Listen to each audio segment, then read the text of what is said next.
Alright, this is Inspired LC and welcome back to the channel, guys. Today I just want to start by talking about how impressed I am by this bumper for the EXB. Arrma definitely got something right when they designed this bumper, guys. Giving this an absolute beating and no cracks, no breakages, nothing. Super impressed by it. One thing I'm not impressed by though is if I spin the car around, you can see there, guys, there's absolutely no bumper on the back here. Even the Kraton 8S comes with a small bumper. You'd expect with an extreme basher they'd have something on the back here to protect, give some kind of protection at the back. So guys, today we got a parcel in. This was sent to me by Tony from RC Breakers, and check it out. We've got the EXB front bumper along with the shock absorber. Let's have a look what else we get inside the box, and hopefully we'll get this out first.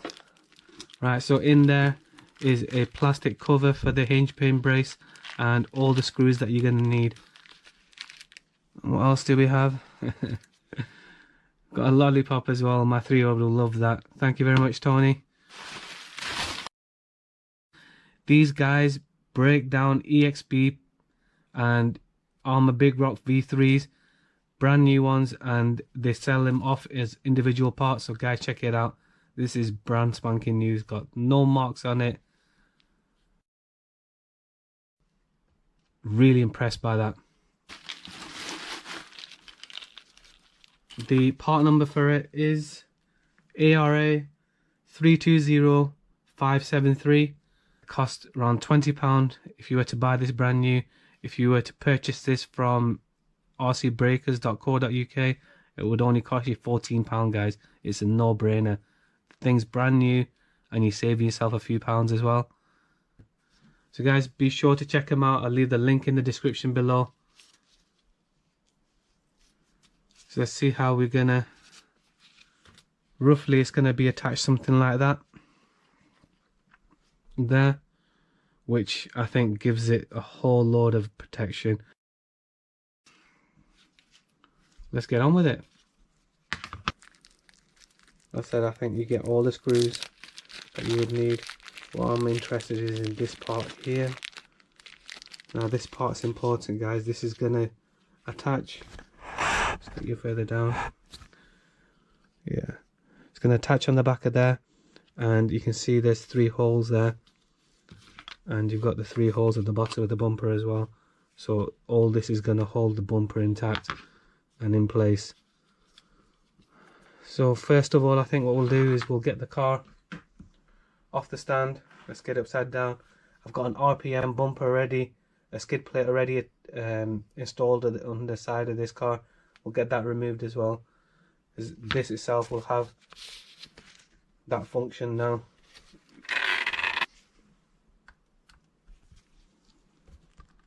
Next, guys, we need to work out a way of attaching this to the back here securely, which will then hold the bumper in place for us. So I want to quickly look at that and see what I come up with. Okay guys, this is what I've come up with. So now I've trimmed it. So I said that piece at the top, I used a sharp Stanley knife, guys. Get a sharp blade in there. And the reason why I used the Stanley knife as opposed to a cutting disc is I wanted a nice clean finish on the edges. I didn't want any fraying or anything like that. So just take your time and be super careful when you're using one of these. So now we're able just to put it on top like that and remove the original screws, and probably put a couple of longer screws in there to go all the way through and hold that to it. Once that's attached to the car, then it should just be a simple case of screwing all the bumper, the 3 screws together.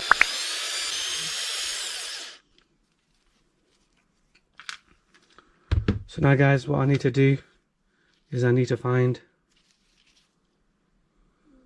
2 more screws that are I would say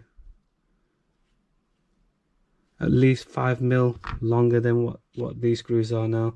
So I'll quickly have a look in my stash of screws and see what I've got. So you can see there guys, we've got a bit of a cavity on both sides. So I'm going to see if I've got anything in my spares that I can put onto the edge of these screws and onto these screws here to fill that cavity up.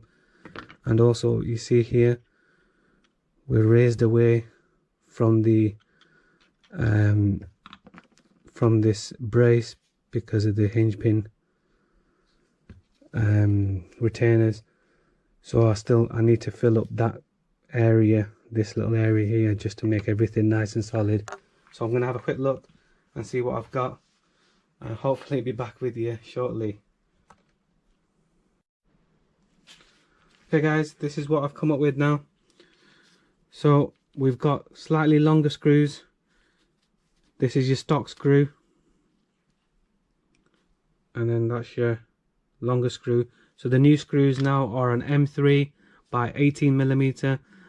Now if you can get some 20mm long screws, then that would probably be better, but if you can't, these two screws were provided in the pack for the bumper, so that was really lucky. And then guys, I've got a couple of nylock nuts on there. Again, these are M3 nuts. So I'm going to be putting this in now, and because you've got nylock nuts on here, what you need to do is you need to just work both. So you tighten one side a little bit, then go to the other side and tighten that, and then vice versa until you get it all tightened up.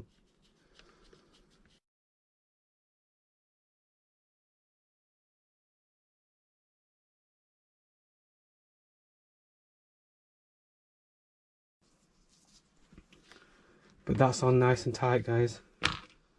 Next we're going to slide the bumper on, and it should just fit straight on.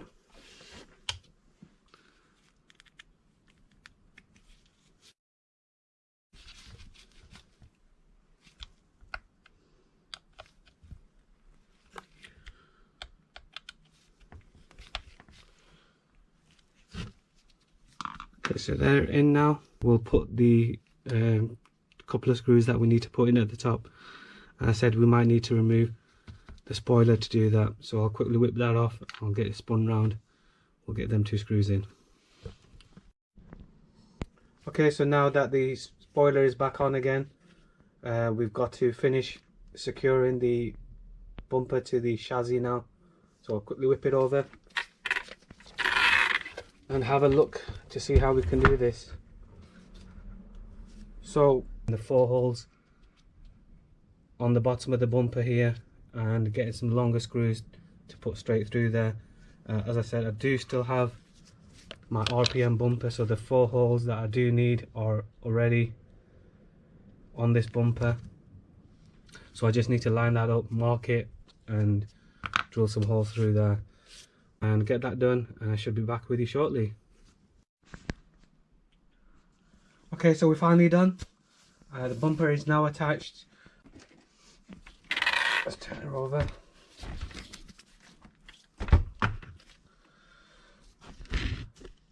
So guys, plan was to put the 4 screws straight through, making fresh holes in this bumper, and attaching the screws straight through the bumper into the diff housing. There's 2 ways you can do this guys. One is you can remove these 4 screws. You can remove the 2 chassis braces on that attached to the tower, then the whole back end should just lift away. When that happens, you've got the 4 holes. Put the bumper on top. You can mark the holes from the top side, and then just drill them through. I didn't really fancy doing all of that after all the wrenching that I've done. So what I did in the end was, because I've got my RPM bumper, I just lined it all up, making sure all the screws and both parts were in the exact same position, marked the 4 holes, drilled them through.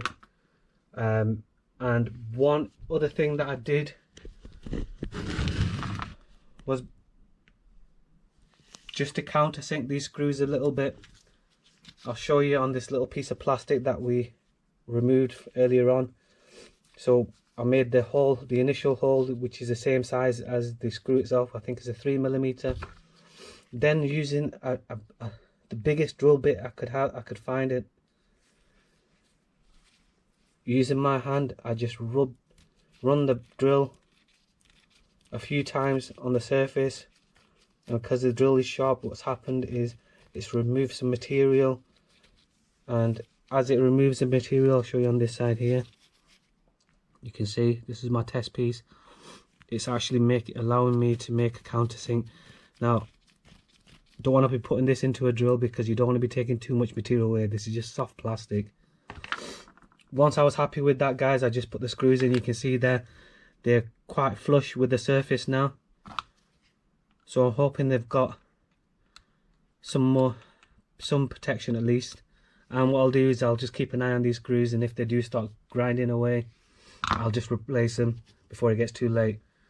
So guys, now this bumper is super tough and durable, and it's fixed down really well. Let's get it spun round and I'll show you how it looks.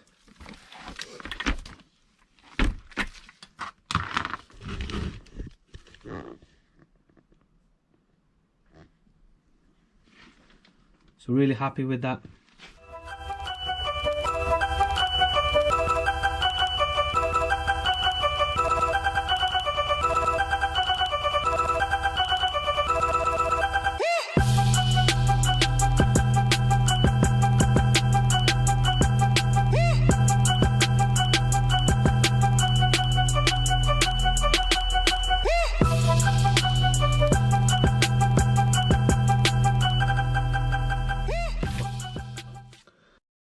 Next, we're going to be giving this a good durability testing and making sure that that bumper can take as much punishment as they want at the front. Good. So guys, that's probably one of the final mods that I'm going to do to the EXB for now, and we're going to get this out, give it a good thrashing. And if we break anything, then we'll do some wrenching on it. But I'm really happy with where I'm at with the EXB. So if you want to see how I've done some of these mods, so you can see I've got the front nose guard here, I've got some roof rails there, done some reinforcing on the body, I've got the lights, everything. Guys, I've got videos on it all on my channel. Please do go and check this out when you do get 5 minutes. Just want to say thanks to rcbreakers.co.uk, especially Tony, for sending me out the rear bumper, allowing me to make this video. So guys, if you do need any parts for your EXB, make sure you do go check them out. But for now, it's been a pleasure. Make sure you stay tuned. If you found this video helpful and useful, hit the like button. And until the next time, see ya.